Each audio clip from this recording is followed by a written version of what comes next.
Bon, donc pour faire le test de l'étincelle, bon, je peux le refermer, de toute façon je vais le changer. Je vais préparer mon fil qui amène à la bobine haute tension et à la bougie. Voilà, je referai un raccord plus tard. Il est bien dénudé. Et je vais préparer, et ça on va le voir comme ça. Donc j'ai préparé mon tube de PVC, c'est vraiment juste pour une histoire pratique. Les 4 piles 1,5 volts, moi j'ai que des petites, c'est pour ça que j'ai pris les petites. Je mets le plus en bas, hein, toutes, et je les enquille dans le tube.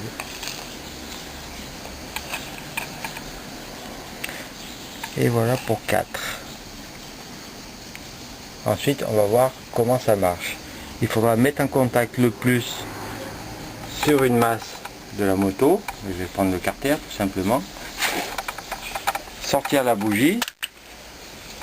Ce que je vais faire, je vais laisser celle-là, je vais en mettre une autre là au bout, en posant le culot, le filetage sur la masse, et par de petites touches du fil noir de la bobine sur le moins commun des piles, on doit retrouver notre étincelle.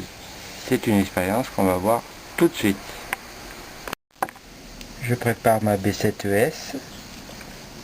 J'enlève le capuchon parce que je sais que sur mon antiparasite il ne le faut pas.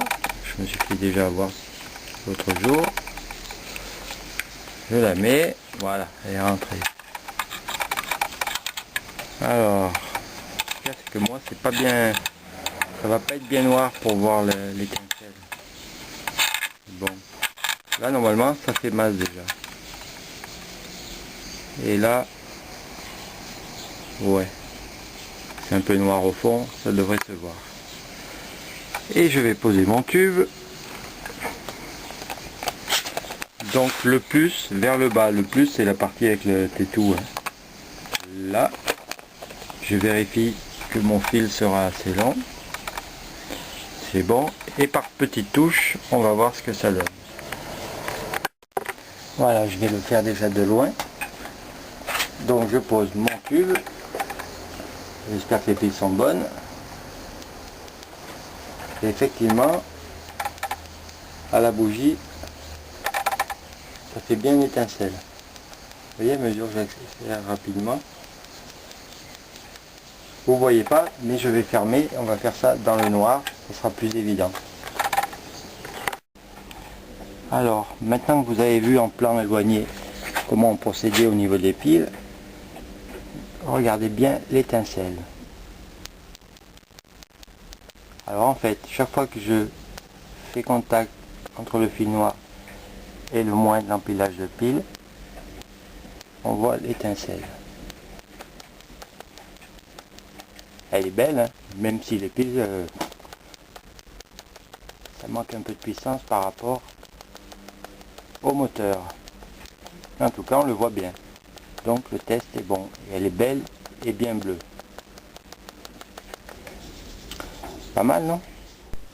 Voilà la bobine achetée en position. On la trouve sous le réservoir, qui est facile à démonter. Et enfin, sur la RMT, une méthode de contrôle avec ohm mètre. Bon boulot!